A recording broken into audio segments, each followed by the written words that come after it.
Hello दोस्तों। दोस्तों नमस्कार। दोस्तों आज 14 जनवरी है। तो 14 जनवरी की करंट अफेयर हम लोग पढ़ेंगे। सबसे पहले आप सभी को मकर संक्रांति की हार्दिक शुभकामनाएं। और फिर हम लोग पढ़ेंगे 14 जनवरी की करंट अफेयर। तो चलो हम लोग करंट अफेयर पढ़ते हैं 14 जनवरी की। ठीक है, तो चलो।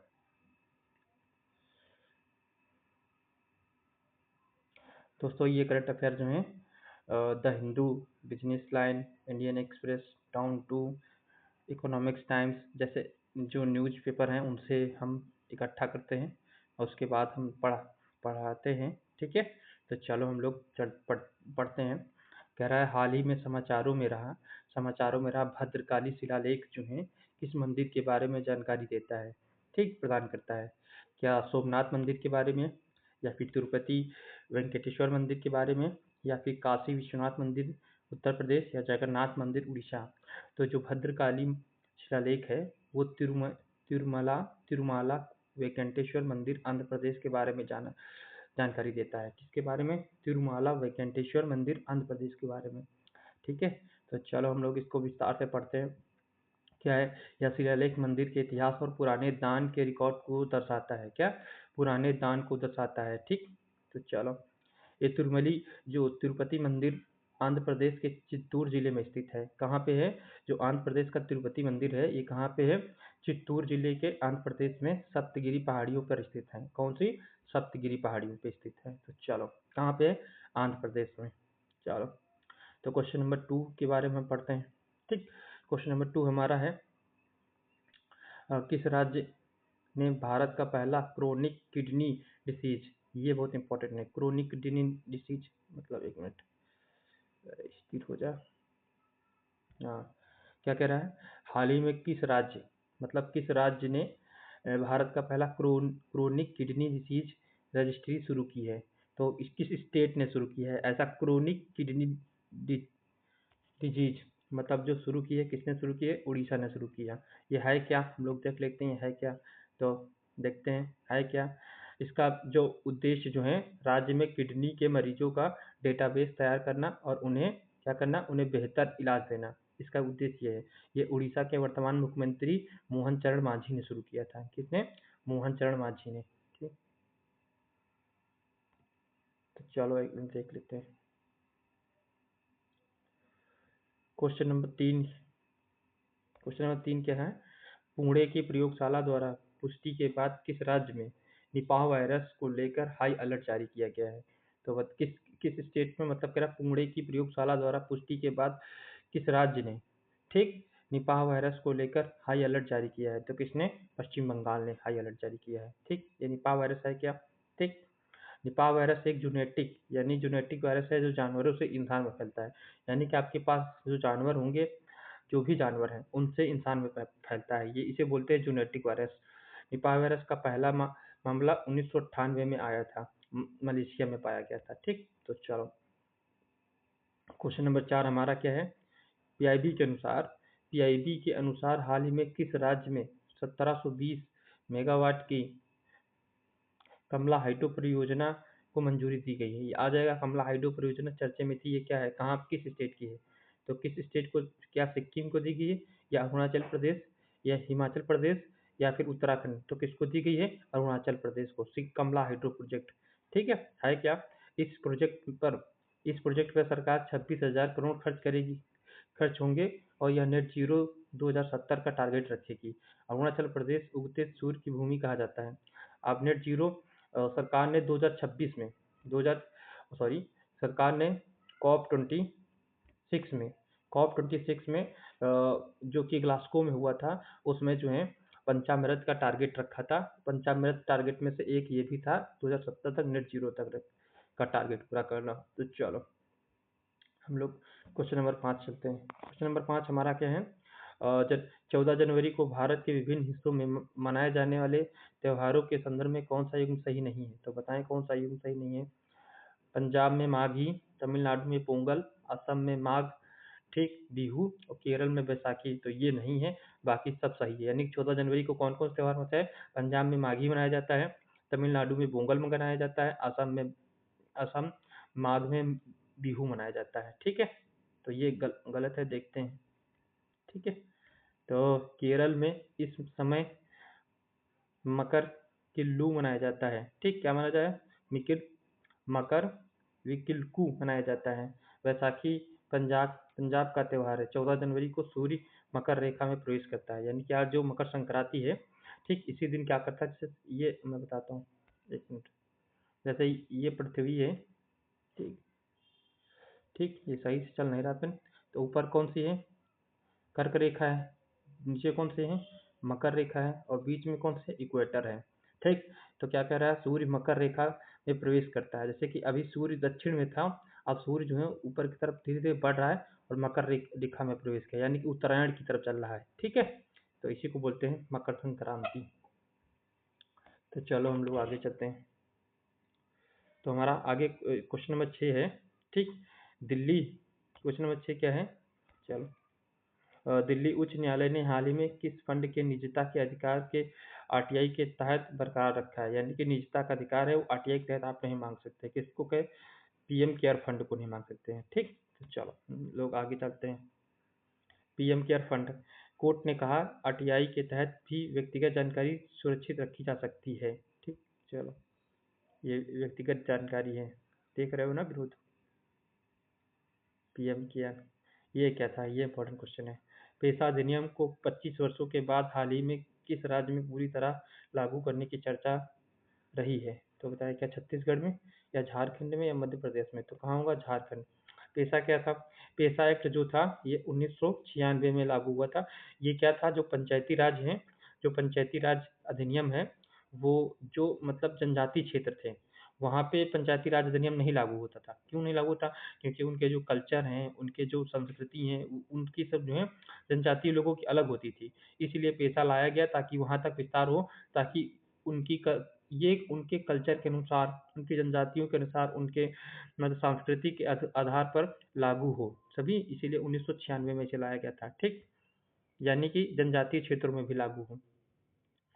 सुटील, ये देखो, शेड्यूल एक्ट की बात करता है। 1996 आदिवासी क्षेत्रों में स्वशासन की बात करता है। ठीक है, 1996 में लागू किया था। फिर क्वेश्चन नंबर 7, ये क्वेश्चन तो हो गया। ठीक है, क्वेश्चन नंबर 8 है हमारा, क्या है? ठीक, भारतीय नवीकरणीय ऊर्जा विकास एजेंसी लिमिटेड इरीडा ने वर्ष 2024-25 के लिए कितना एमओयू पर स्कोर प्राप्त किया है? मतलब कितना स्कोर प्राप्त किया है? 90.5, 96.12 या 80, या फिर 85 पॉइंट या 99 पॉइंट? तो बताएं कितना प्राप्त किया है। तो कितना प्राप्त किया है? भारतीय नवीकरणीय ऊर्जा एजेंसी एजेंसी लिमिटेड ने वित्त वर्ष 2024-25 के लिए कितना ओएमओ प्राप्त? 96 पॉइंट। ठीक, यानी कि ऑप्शन नंबर बी होगा, ऑप्शन बी। चलो, यह एक्सीलेंट रेटिंग इसके वित्तीय अनुशासन और प्रदर्शन को दर्शाता है। चलो क्वेश्चन नंबर 9 की तरफ चलते हैं। क्वेश्चन नंबर 9 हमारा ये हाल ही में चर्चा में रहा हिम कवच। आ जाएगा, हिम कवच चर्चा में रहा, क्या है? तो हिम कवच प्रणाली किसके द्वारा विकसित की गई? तो ये किसके द्वारा? डीआरडीओ के द्वारा विकसित की गई। ठीक है, किसके द्वारा? डीआरडीओ के द्वारा। यह एक अत्यधिक ठंड में तैनात सैनिकों के लिए एक मल्टीलेयर क्लोथिंग सिस्टम है। ठीक, क्या है?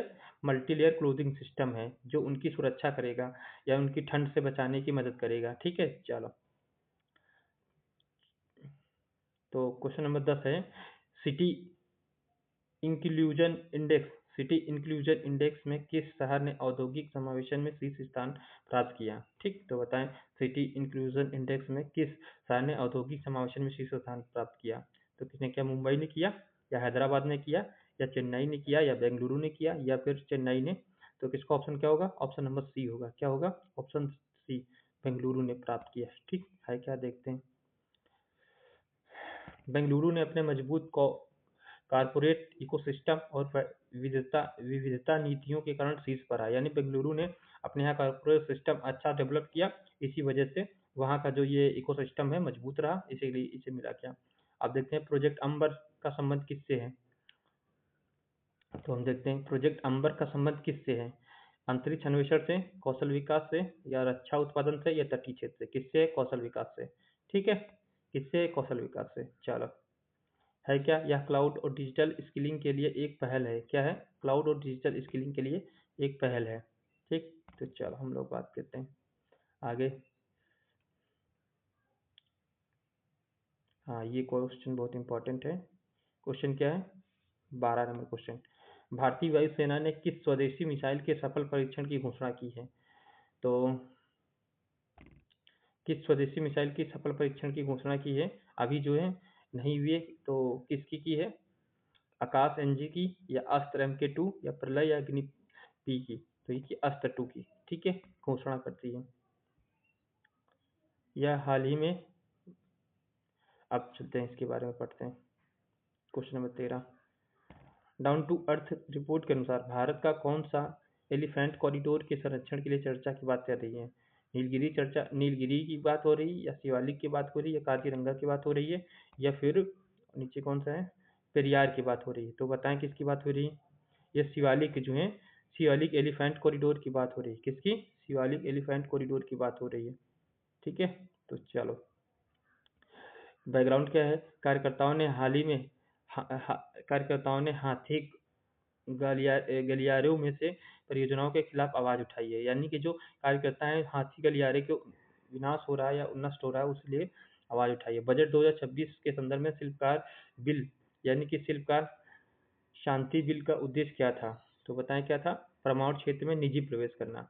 यानी कि अभी तक क्या था, जो भारत का परमाणु ऊर्जा क्षेत्र था उसमें निजी क्षेत्र प्रवेश नहीं करते थे।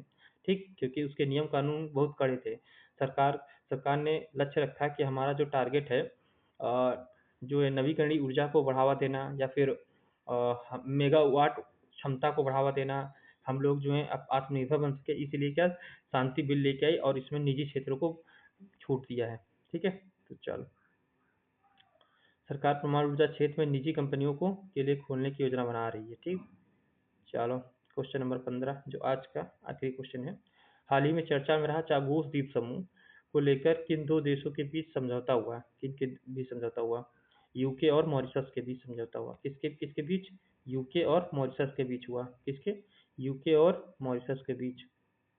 ठीक, तो चलो डियोगो गार्सिया इसी द्वीप समूह का हिस्सा है। जो डियोगो गार्सिया है, यो ये भी चौगोस द्वीप समूह, जो है अरब सागर है ना, उसमें उपस्थित है। हाँ, अमेरिका का सैन्य अड्डा है। तो अब हम विस्तार से कोई भी करंट अफेयर पढ़ना हो, जैसे 14 जनवरी भारत सांस्कृतिक उत्सव मकर संक्रांति। आज पूरे भारत में फसल कटाई के त्यौहार मनाए जाते हैं। उत्तर भारत में इसे मकर संक्रांति कहते हैं, तमिलनाडु में पोंगल कहते हैं, असम में माघ बिहू और पंजाब में माघी के रूप में मनाया जाता है। ठीक है, यह दिन सूर्य के उत्तरायण होने और मकर राशि में प्रवेश करने के लिए होता है। गुजरात में इस अवसर पर अंतर्राष्ट्रीय पतंग महोत्सव मनाया जाता है। ठीक, चलो ये याद अंतर्राष्ट्रीय पतंग महोत्सव मनाया जाता है। ठीक, तो चलो अरुणाचल प्रदेश में कमला हाइड्रो परियोजना को मंजूरी मिली है। सार्वजनिक निवेश बोर्ड अरुणाचल प्रदेश में 1720 मेगावाट की कमला जल विद्युत परियोजना, जिसके लिए 26,069 करोड़ रुपए का निवेश की मंजूरी मिली है। परियोजना प्रतिवर्ष लगभग 6,800 मतलब 6,869 मिलियन जो है यूनिट ऊर्जा पैदा करेगी। ठीक है, या ब्रह्मपुत्र सॉरी ये कहाँ पे है? यह ब्रह्मपुत्र घाटी में बाढ़ नियंत्रण में मदद करेगी। ठीक, चलो उड़ीसा को क्रोनिक किडनी डिजीज रजिस्ट्री है। मतलब ये भी चर्चे में आप, उड़ीसा भारत का पहला ऐसा राज्य बनने जा रहा है जो किडनी के मरीजों के लिए समर्पित रजिस्ट्री तैयार करेगा। ठीक है, चलो बाकी हमने ऊपर पढ़ा ही दिया। भारत और जर्मनी रणनीतिक साझेदारी 25 वर्ष पूरे हो गए हैं। ठीक, यानी कि राजनयिक संबंधों के 75 वर्ष और रणनीतिक साझेदारी के 25 वर्ष पूरे होने पर 19वां समझौता MOUs पर समझौता हुआ है। ठीक है, चलो पेश अधिनियम के बाद बता ही दिया, झारखंड में पूरी तरह विकसित हो जा रहा है, इसीलिए किया गया है। यह ग्राम सभाओं को प्राकृतिक संसाधनों और भूमि के प्रबंधन पर विशेष अधिकार देता है। ठीक, विशेषज्ञता का कहना है कि इसके सफल क्रियान्वयन के लिए जमीनी स्तर पर जागरूकता और नियम की स्पष्टता होनी चाहिए। ये बजट 2026 परमाणु ऊर्जा क्षेत्र में बड़े सुधार की उम्मीद है, जिससे मैंने करवा ही दिया।